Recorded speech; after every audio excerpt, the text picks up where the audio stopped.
What are you afraid of today? What's out there looming? What's your anxiety about? When you think about the future, what is it you say, man, that scares me. I don't know what to do. Today I want to tell you, you've got to match your fear with your faith in God.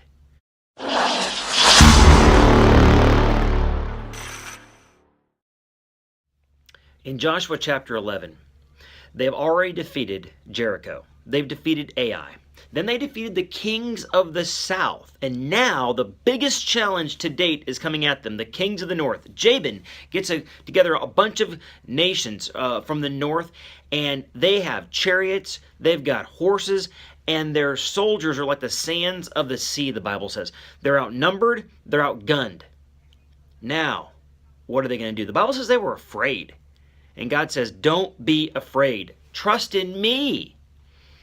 This is how God operates. He gives you challenge, then a bigger challenge, then another challenge, and they get bigger and bigger. And the last of the challenges you're going to see in chapter 11 was the Anakim. The Anakim were giants. These were the people 40 years earlier that caused the people to give a bad report. 10 spies came back and said, we can't kill these people, they're too big. Joshua and Caleb said, man, they're going to fall hard. And they did. First, they defeated the kings of the north, and they destroyed the chariots, they destroyed the horses, just like God told them to do. God says, you don't need those things. You've got me. You don't need the implements of the devil. And then they killed the Anakim. You got to know that God hasn't changed. That the way he worked in the life of the nation of Israel is how he's working in your life. And he allowed them to conquer this nation and this nation and this nation. And by the end of chapter 11, the Bible says they conquered all the peoples. Now, what they meant by that was that they conquered the major peoples. There were still many, many cities and towns that needed to be taken. But the major bulk of the force of Canaan was conquered.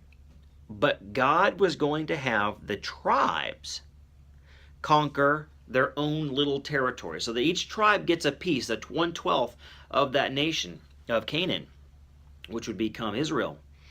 But then they had to go, and since the major work had been done, they had to go and do with the lessons they had learned, the minor work of conquering this city and this town. And what you're going to find out is some of them did, and some of them didn't. In many ways, this is what God has done in your life.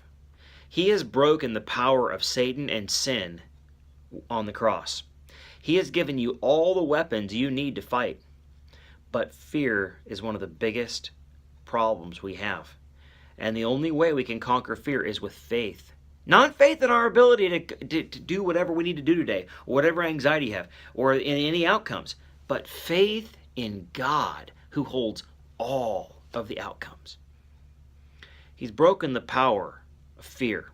He says, God's not given us a spirit of fear, but of power and love and of a sound mind. But are you going to conquer the little cities and towns in your life? Are you going to do that today? This is a good time to make that decision. Why don't you talk to God about that right now?